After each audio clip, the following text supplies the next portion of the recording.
Hi everyone, my name is Natalie. Today I'm going to do another Curious Adventure video. So if you don't know what Curious Adventure is, it is a year-long nonfiction reading challenge that I have started.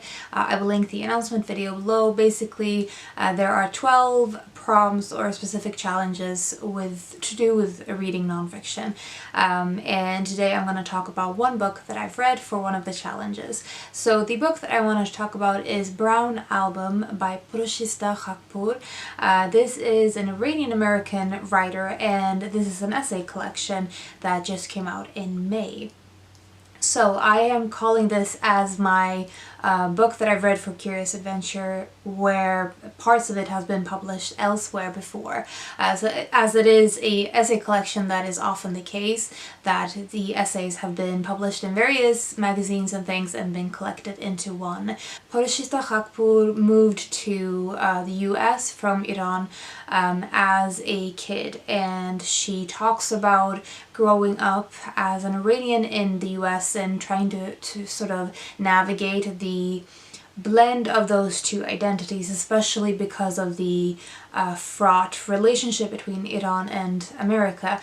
So she talks about the feelings of sort of the contradictions and the opposites in that relationship, and trying to navigate that, especially as a teenager, and trying to figure out who she is in relation to both of those identities. The essays sort of goes off to various areas of her life. So she talks about health issues, the way that mental health issues or health issues in general shape your coming of age as a teenager and young adult, how difficult it can be to live a full life with those kind of things shaping the kind of life that is possible. Some things in this book is to do with culture and media representation and art and things like that, like pop culture and those things. Some of it is related to politics and as I said, the immigration story and the ongoing struggles between these two countries, and the feeling of being sort of having one foot in one country and one foot in the other, and especially she hasn't gone back to Iran as well. So there's that, she has a strong relationship to the country, but she isn't she hasn't been in a direct contact with it for a long time, and that shapes a lot of the identity making that she does, because she's in the US context, and that is the most immediate for her. The common thread is always the Iranian-American experience, so she sort of gives you that angle to whatever topic she discusses. And I think she starts off the collection by saying that she's sort of become known for this as her voice, especially in nonfiction writing. She talks about this feeling of responsibility in connection with becoming this voice for the Iranian-American experience. So that is sort of the general gist of what this book is. Now let's get into some of my personal experience with this book.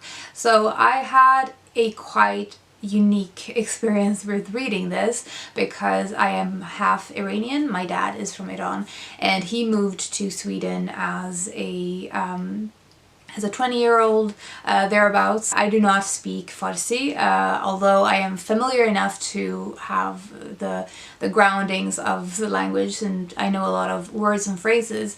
I understand parts of it basically, but I cannot speak it.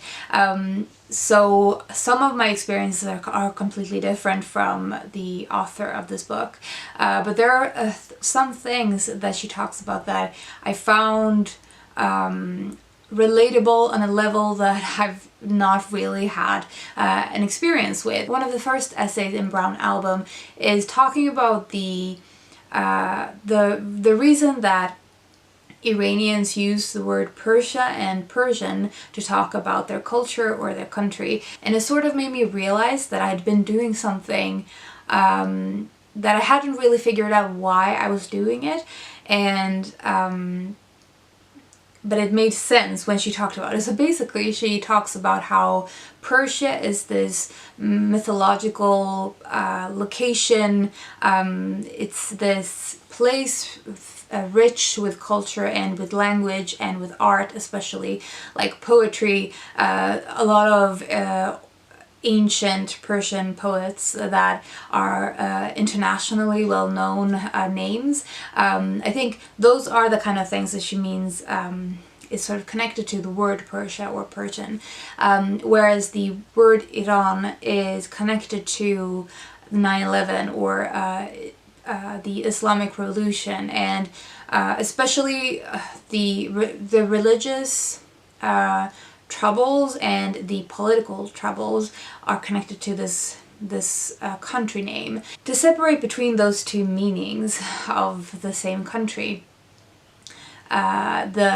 the use of name is sort of meaningful, and I think that is something that I've been doing unconsciously or subconsciously, using the word Persian for things because that is what my dad typically prefers, and it's just been something that I've been doing without really realizing why, and why I've had this confusion about the words.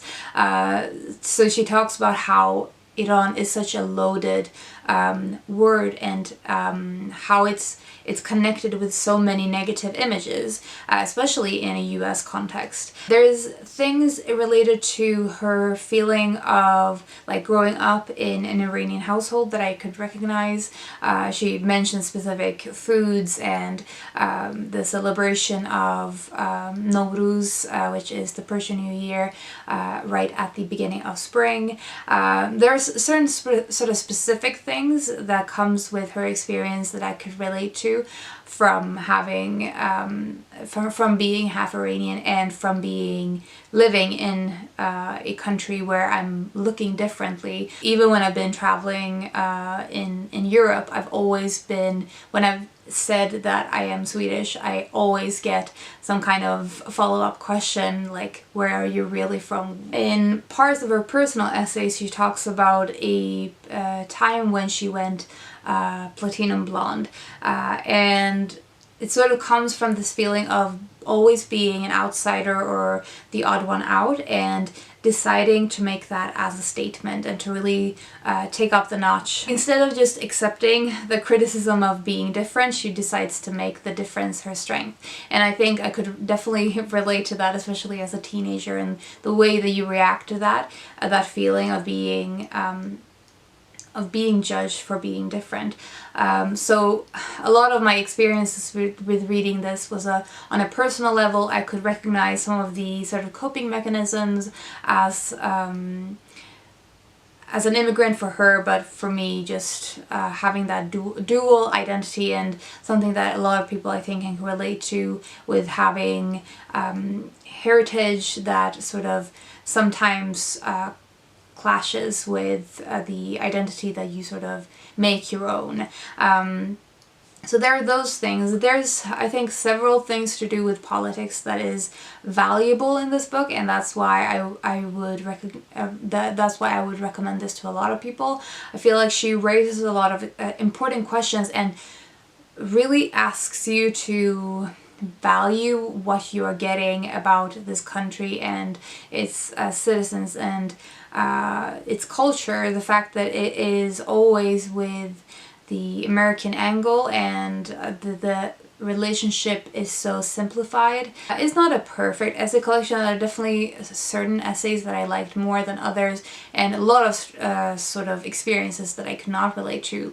As I said, this is the Iranian American, and American is a very different story and experience to a Swedish one. I mean, in general, European and in the US, Europe and US is so different. Generally, I found her to be a really good writer and thoughtful in the way that she took on any topic with her own personal glance that I think is valuable, and that hasn't been historically as visible in literature, especially not in the nonfiction sense. That was all I wanted to say about the Brown album for my Curious Adventure read a book that has been previously published elsewhere, or at least pieces of it. I hope you are doing well, and let me know if you are interested in this book, or if you have any recommendations about Iranian American writers or Iranian writers. I would be really appreciative of any recommendations that you have for me.